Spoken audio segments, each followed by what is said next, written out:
acompañarnos. Estamos de vuelta. Bueno, vamos a hablar sobre reforma electoral. Por estos días hay un hecho que va a llamar la atención y que nos va a permitir ver que se establece un panorama, ¿no?, de lo que se viene a propósito de las elecciones 2018, las municipales y regionales. Para evitar el transfugismo último momento, se ha establecido la fecha límite de 9 de julio para que afiliados renuncien a sus partidos políticos si es que, por ejemplo, quieren cambiar de camiseta, ¿no?, y postular en otra agrupación. Una medida que lo que va a evitar es el transfugismo, ¿no? Pero creo yo que le va a dar seriedad también a esta nueva campaña electoral. Pero hay mucho más para hablar, definitivamente, ¿no? En el Congreso, las reformas que a cuentagotas, ¿no?, y que realmente no agarra forma. La congresista Donaire, presidenta de un grupo que tenía una propuesta, creo yo, interesante, ¿no?, tuvo que apartarse de Fuerza Popular. Y bueno, ahora obviamente se espera que se haga algo, ¿no? El congresista de Belaúnde con una propuesta, creo yo, interesante de hacer la elección parlamentaria que sea en la segunda vuelta, ¿no?, presidencial, para más o menos ver cuáles son las posibilidades de gobernabilidad, ¿no? Nos acompaña José Tello, él es experto en Derecho Electoral, también miembro del Instituto Peruano de Derecho Electoral. Gracias, doctor, bienvenido. Muy buenas tardes. Gracias, Nicolás. Comencemos por esto, ¿no? La renuncia a los partidos políticos si es que se quiere cambiar de camiseta. 9 de julio, ¿no? Claro. Las próximas elecciones 2018 más o menos se convocan en marzo, ¿no?, aproximadamente, Claro. el 2018. Claro, para febrero. Ocurre lo siguiente, de que nosotros tenemos una modificación que se hizo en la ley de partidos políticos. Eso aconteció, si hacemos un poco de memoria, el 17 de enero del año 2016. Esta norma entró en vigencia al día siguiente, el 18. Y es conocida como la famosa ley de dádivas, pero entre otros cambios normativos señaló, por ejemplo, no de que ya no eran 5 meses antes del cierre de inscripciones para que las personas que deseen participar por una organización política a la que se encontraran inscritos renuncien, sino un año. Ajá. Por eso es que nosotros ahora estamos con un plazo electoral ya venciéndose. Y es algo que permanentemente hemos estado repitiendo en el Instituto Peruano de Derecho Electoral, ¿no? Hemos estado advirtiendo de que el tema de la reforma, que sabemos que se está llevando a cabo en el Congreso de la República, bueno, ya afronta un primer plazo vencido, porque es un plazo legal. Claro, y le da seriedad, creo yo, también a los comicios, ¿no?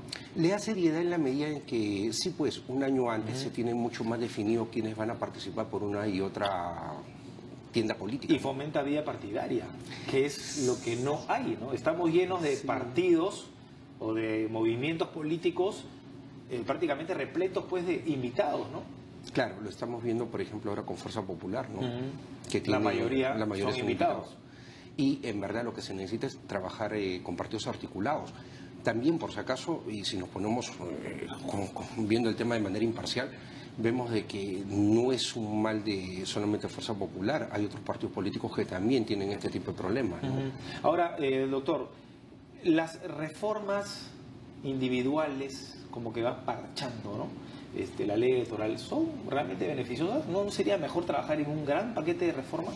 Lo que pasa es que el gran paquete de reformas tiene que tener dos momentos. Durante el primer año del nuevo Congreso es evidente, ¿no?, que lo que había que priorizar son las normas procesales. ¿Por qué? Porque son las normas que dan más complicaciones durante un proceso electoral. Ya sabemos lo por que ejemplo, pasó en el 2016, por supuesto, lo tenemos más claro. Y además, por ejemplo, algunos temas como dádiva, financiamiento, que requieren una regulación mucho más exacta, porque también hay que traer a colación, el año 2016 se produjo un gran problema porque el jurado, al no tener reglamentada esta norma, no tuvo que prácticamente reglamentarla con criterios en resoluciones que resolvían casos particulares. Así tenemos que, por ejemplo, dádivas, Acuña, Guaroc, Kenji Keiko Fujimori, ¿no?, incluso Pero Pablo Kuczynski, todas fueron resoluciones en las cuales se fueron tomando ciertos criterios, pero no es como se deben hacer las cosas. Una norma, una vez que es promulgada, tiene que ser debidamente reglamentada, y en este caso el ente reglamentador es el Jurado Nacional de Elecciones. Correcto. Ahora, cerrando el tema de las inscripciones, ¿es positivo entonces? Es positivo. Darle más tiempo, digamos, el plazo venza mucho antes, estamos hablando de un año antes del cierre del padrón electoral, ¿no? Básicamente, ¿no? No, y aparte, por ejemplo, va a ser notorio, ¿no?, que se va a producir también una serie de, o sea, a nivel nacional, toda una ola de renuncia probablemente, ¿no? Sobre todo en elecciones municipales Claro. y regionales que hay mucho movimiento, ¿no? Ujú. Los movimientos regionales, ¿no? Claro. Por ejemplo, me enteré por ahí que el alcalde de San Isidro ha renunciado al BPC. No sé si usted lo sabe. No, ¿Ah? bueno. Bueno, ese Imagino que es un ejemplo, ¿no? Claro. Y prácticamente estamos a puertas del 9 de julio, ¿no? Claro. Vamos a empezar a conocer cómo se plantea, ¿no? Cómo se dibuja la cancha, ¿no? De cara al 2018. Yo creo que van a ser varios, ¿no? Porque también, si lo vemos desde un punto de vista de movimiento, o mejor dicho, de movilidad política, no, esto de la no reelección, por ejemplo, no, que ya ha quedado consumado, ¿no? Con miras al proceso del 2018, es algo que, por ejemplo, va a generar, ¿no? Renuncias de un montón de afiliados a partidos políticos que ya no encuentran, digamos, sentido en un proyecto político. Claro. Muchas veces están embarcados en proyectos políticos muy al estilo peruano, caudillistas, y no van a encontrar, pues, digamos, eco, por lo menos en la organización en la que están, y por ende se puede dar una movilidad, ¿no? Bueno, para esos aventureros advenedizos que entran a los partidos, ¿no? Se les va conociendo, ¿no? Como si fueran tiendas, ¿no? Ahora van a tener que estar un año haciendo vía política, y eso también resulta positivo. Ojalá que sea más. Yo lo que creo es que el Estado, nosotros, ¿no? Deberíamos de tratar de trabajar más en una reforma que nos defienda a nosotros, que motive partidos sólidos, transparentes. La sobre institucionalidad. todo, ¿no? Institucionalidad. Todo está, creo yo, relacionado con los problemas que hemos visto, que estamos viendo de corrupción. Y eso es porque no hay una representación, ¿no? Llegan, caen y no hay realmente partidos que se muestren sólidos y que además se hagan responsables, ¿no? De lo que ocurra con sus autoridades. Es algo muy complejo, pero el sistema político peruano está afrontando una gran crisis. Los partidos ideológicos, históricos, están actualmente, pues, perdiendo mucho espacio, literalmente han sido desplazados por partidos que tienen más que todo un perfil más, podríamos decir, hasta empresarial en ciertos casos, ¿no? Un tema mucho más vertical, menos democráticos, pero en realidad son partidos que cumplen una finalidad, son programáticos, y tenemos nosotros que en todo caso mirar de que la realidad impone buscar un punto medio entre lo programático y lo ideológico. Claro. Y como bien señalas, tener partidos responsables de a quienes conducen al poder. Bueno, yo voy más allá. Yo creo que al partido que delinque, ¿no? Se le debe retirar la inscripción. Bueno, Debería de ser forma parte de las propuestas, en cierta medida forma parte de la discusión, ¿no? Recordemos que la ley de reforma electoral, ¿no? O la ley electoral, que era el proyecto de Patricia Donaire, y otros proyectos más que están tanto presentados por el Jurado Nacional de Elecciones, ¿no? Por Ejecutivo, son proyectos que contemplan, ¿no? Sanciones fuertes y hacia los partidos, obviamente, generando una responsabilidad de ser el caso, ¿no? El gran problema es que el Congreso es juez y parte, ¿no? Y los congresistas pertenecen a partidos y ellos velan por sus intereses. Ese es el gran drama, creo yo, de la política peruana, ¿no? Tal vez deberíamos de promover más bien una asamblea constituyente, ¿no? Una participación de la sociedad civil y que seamos los ciudadanos y las instituciones probas, ¿no? Representativas realmente, las que decidamos cuáles son las reglas, ¿no? De juego. Yo considero en lo particular, ¿no? Y es un tema que es muy discutido, ¿no? Incluso dentro del instituto hay posiciones no distintas, pero sí hacia el tema de la democracia interna, verlo desde dos puntos de vista, ¿no? Por el cual uno escoge al candidato, por el cual uno escoge al dirigente, y también la vida partidaria, que son los 4 años, pues, o 5 años que hay entre elección y elección. Correcto. Que es donde el afiliado, en este caso que hace la política, bueno, tiene una interacción con sus dirigentes y hay una vida partidaria. Y es tan importante que haya una vida partidaria democrática dentro de un partido político, porque eso se va a reflejar en la sociedad. Sí, si claro. queremos una sociedad democrática, ¿no? Y no una sociedad que tienda a digamos, posiciones radicales o incluso vea con buenos ojos el autoritarismo porque ve orden que no ve en la democracia. Bueno, hay que empezar por los partidos políticos. Es muy importante que estos se institucionalicen y agarren fuerza, ¿no? Bueno, la primera medida que tiene que ver con eso, yo creo que el Estado tampoco se puede inmiscuir tanto en los partidos, en las decisiones partidarias, pero sí puede de alguna manera ponerle las reglas de juego. Amparado, creo yo, en el tema del financiamiento público, ¿no? También. Tú le das el financiamiento y le exiges. O sea, yo te doy, pero te exijo que cumplas una serie de reglas, ¿no? Bueno, por ahí. El financiamiento público ha sido muy cuestionado, ¿no? Bueno, yo soy exagero, perdón, yo voy al financiamiento público único, ¿eh? O sea, para mí no debería haber financiamiento privado, porque la realidad nos ha mostrado que a través de eso, ¿no?, han incursionado en la política las actividades ilegales. Claro, pero hay que verlo. El financiamiento privado, en la medida que sea transparente, tengo una opinión distinta, considero de que sí debería darse. En el caso del financiamiento público, sí, efectivamente. Los partidos políticos ahora tienen que aceptar ese intervencionismo estatal, porque hay que fiscalizar, son fondos públicos. Exactamente. Y se tienen que utilizar una parte en gasto corriente y otra parte tiene que ir hacia la formación de cuadros. Que dicho sea paso, es algo que necesitamos. Sí. Necesitamos cuadros políticos formados. Así nos duela, ¿no? Porque el peruano no quiere darle plata No, es que, claro, el sentir de la población, lo que pasa es que está tan venido a menos, sí, digamos, el nivel de credibilidad de las autoridades, que en verdad, pues, ¿no? La gente prefiere que ese dinero se utilice en escuelas o en cualquier tipo de... Bueno, sobre el financiamiento privado puede ser, es mi opinión, podemos discutir, ¿no? Podría ser debatible. Lo que sí pienso yo, ¿no? Si se acepta en todo caso, como dice usted, el financiamiento privado, pues que haya transparencia para reportarlo, porque hoy en día OPE ni siquiera tiene, pues, no es vinculante lo que OPE no puede sancionar, solamente te puede decir cuándo me presentas tu reporte de gastos, ¿no?, de ingresos y de gastos, pero no te puede sacar de una elección. La propuesta de Código Electoral del Jurado Nacional de Elecciones, por ejemplo, sí contemplaba muy bien todo eso. Sí, claro, incluso ya sabemos qué pasó con esa propuesta en el Congreso, colocaba, ¿no?, una UIT, ¿no?, como tope, ¿no? Para bueno, pero plata es plata. Plata se paga con plata, pero si el día que le digas a los partidos, si tú no presentas tu reporte de aquí a un mes, porque es el respeto que tienes que tener con el votante, y si no pierdes tu inscripción, va a ver cómo se ponen las pilas y cómo se sincera, ¿no? Claro, es que ellos perderían el financiamiento si es que no son claros con sus cuentas. Exactamente. ¿No? Eso también está contemplado, ¿no? Ahora, varias cositas, hablando del Congreso. Esta propuesta del congresista de Belaúnde, de hacer una la elección congresal en segunda vuelta, ¿qué le parece? Muy interesante. De verdad, bastante interesante. ¿Por qué? Porque veamos un poco lo que ha ocurrido recientemente en Francia con Macron. Él gana la elección y ha pedido después que se le apoye, ¿no? O sea, que el pueblo francés, que el elector francés lo apoye para tener gobernabilidad en el Parlamento. Correcto. Obviamente, ¿por qué? Porque no son elecciones simultáneas. El tema está en que nuestras elecciones generales son simultáneas. Son simultáneas a nivel congresal, a nivel de presidente y vicepresidente de la República y Parlamento andino. Entonces, son tres elecciones diferentes en el mismo día, simultáneas, en el mismo acto electoral, se están llevando a cabo las mismas.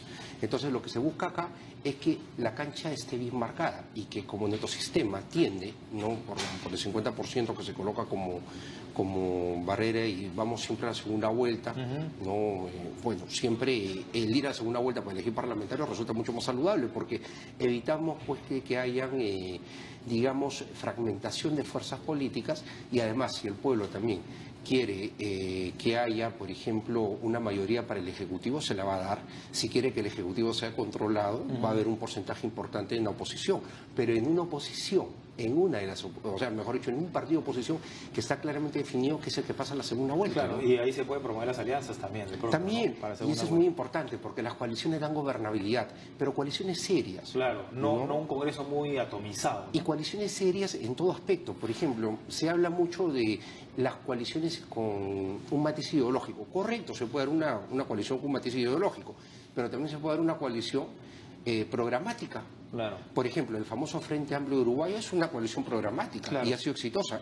El Frente Amplio local debería en todo caso mirar ese referente en cuanto a que hay políticas públicas en las cuales coinciden que se deben llevar adelante y en base a eso generar cohesión, cohesionar. Y en Chile pasa también algo similar, ¿no? Claro, pero bueno, fue también por el sistema binominal, ¿no?, que predominaba en Chile. Sí, ¿no? claro, pero se resuelve todo en primarias y ese es el importante de darle, pues, el soporte a los partidos políticos, ¿no? Y ahí justamente quería mencionar algo. Hace un rato hablamos de democracia interna en los partidos, que es importante la presencia de los órganos electorales. Porque un gran problema en la democracia procedimental, o sea, del acto electoral en democracia interna para escoger candidatos o dirigentes, a mano alzada, es que, claro, aparte, tenemos un padrón que muchas veces nos genera credibilidad, claro, que ni siquiera es el que está en el registro de organizaciones políticas. Tenemos, por ejemplo, órganos que se ponen en telejuicio su imparcialidad. Entonces, si por ejemplo... Muchas discusiones, ¿no? Claro. Los invitados, el hecho de un militante un voto, que sería lo justo, ¿no? Ahora, ese de un militante un voto, si nosotros lo llevamos a un día único de elecciones primarias, donde intervengan los organismos electorales, le damos certidumbre y le damos tranquilidad también al afiliado, ¿no? Al militante, a la persona que hace política, de que su voluntad va a ser respetada, ¿no? Es interesante, ¿no? Porque tratamos de promover partidos sólidos y alternancia de poder, pero a la vez, con nuestros votos muchas veces y con esta democracia interna, estamos promoviendo también el caudillismo, ¿no? Fíjense que siempre participan los mismos y al final no hay esta real democracia interna. Muchos de los candidatos que hemos visto recientemente en 2016 fueron elegidos por la dirigencia, ¿no? En la práctica, lo que pasa, prácticamente, ¿no? Lo que pasa es que se mantiene eso en la esfera privada. Y mira, tocas un tema que es importante porque hay un diferente rasero en el Parlamento para tocar esto de la democracia interna y otros aspectos que están vinculados con la autonomía del partido político, porque recordemos que el partido se mueve bajo el principio de autonomía privada. Entonces, es bastante interesante de que en el tema de democracia interna no quieran que intervengan los órganos electorales, sí, claro, ¿no? Ompe, Juró y Renier, porque hablan de la autonomía. Sin embargo, por ejemplo, dentro del proyecto de ley de Patricia Donaire se mencionaba, ¿no?, de que los partidos deberían postular una vez que cumplan 3 años de estar inscritos. Sí. Y eso, digamos, también afecta a la autonomía privada y la afecta directamente. Porque si un partido político, de acuerdo al diseño actual de la norma, no, que también justamente es de las modificaciones de la ley 30.414 del año pasado, no de la ley de partidos políticos, si un partido ahora decide no postular, no postula y tiene 5 años, porque es un partido político, el movimiento tiene 4, como para no participar en una elección, sí, claro, y prepararse bien y consolidarse. No. Sin embargo, antes se perdía el registro. Claro, sin embargo, si decide postular a cuenta y riesgo, o sea, en el pleno ejercicio de su autonomía privada, bueno, si supera la valla, mantiene, claro, la inscripción, si no la pierde y desaparece el sistema. Es algo que va de la mano con la autonomía privada y, como te digo, tiene que haber mucho cuidado porque en el Parlamento tienen por delante la reforma electoral. Y bueno, si bien van a haber reglas procesales que esperamos sean implementadas con miras a los comicios del 2018, tiene que mirarse hacia el futuro también lo que es el sistema político, lo que queremos de representación política, y eso va de una reforma electoral más sustancial. Correcto. Y ahí es donde todo este tipo de elementos tienen que ser vistos, pero con objetividad, sí, y no con dobles raseros. No gana el tiempo. Yo quería apuntar el tema de la cifra repartidora, ¿no? De la representación, si esto es justo o no es justo. Hoy en día, de pronto, al principal partido o fuerza de oposición le ha convenido, ¿no?, la ha beneficiado, pero de pronto en el 2021 no. Habría que ahondar en eso. Vamos a tener más tiempo para conversar, doctor, sobre este asunto. Yo solamente quería preguntarle, ¿considera que esta ley de transfugismo será declarada inconstitucional por el TC? Porque eso sí podría marcar un antes y un después de este Congreso, ¿no?, del actual Congreso, ¿no? Claro, la modificación del reglamento. Bueno, es algo que no se había visto antes. Se permitía la movilidad de parlamentarios, sí, claro, pero sí habría que ver si no se está afectando una voluntad en este caso del parlamentario, ¿no? Si está la voluntad del parlamentario y está la voluntad del votante, ¿no? Ya eso es bien subjetivo. ¿Se vota por el partido o se vota por el personaje, ¿no? Lo que ocurre es que también hay elementos que hay que tener en cuenta, como la proporcionalidad, como por ejemplo por qué algo tan draconiano como que, por ejemplo, no pueden integrar comisiones, claro, hay que medir, ¿no? Porque tiene que haber acá una proporcionalidad y racionalidad. Que no pierdan sus derechos. Correcto. No sé si es que el tribunal finalmente irá por declarar inconstitucional la norma, pero de hacerlo obviamente va a estar bien sustentado y motivado, ¿no? El Tribunal Constitucional ha resuelto algunos temas parlamentarios muy interesantes, como por ejemplo el caso de Riastra, ¿no? Que recordemos que no podía renunciar, sin embargo resolvió finalmente que sí podía hacerlo si afectaba su salud, pero no, por ejemplo, si es que un parlamentario, y eso se vio después también con el caso de algunos parlamentarios que decidieron postular a gobiernos regionales, no en el caso, por ejemplo, de aquellos parlamentarios que habiendo sido electos congresistas decían renunciar para postular a otro cargo de elección popular. Claro, entonces el tribunal, por ejemplo, fue bastante coherente en eso, ¿no? Hay que ordenar la casa, porque también se puede renunciar la alcaldía y después participar también. Pero claro. Ese es otra materia de otra discusión. Gracias, doctor. Muy amable. José Tello estuvo con nosotros, eres experto en Derecho Electoral y miembro del Instituto Peruano de Derecho Electoral. Justamente, vamos a hacer una pausa, hay más 7.3 noticias, la información que necesitas.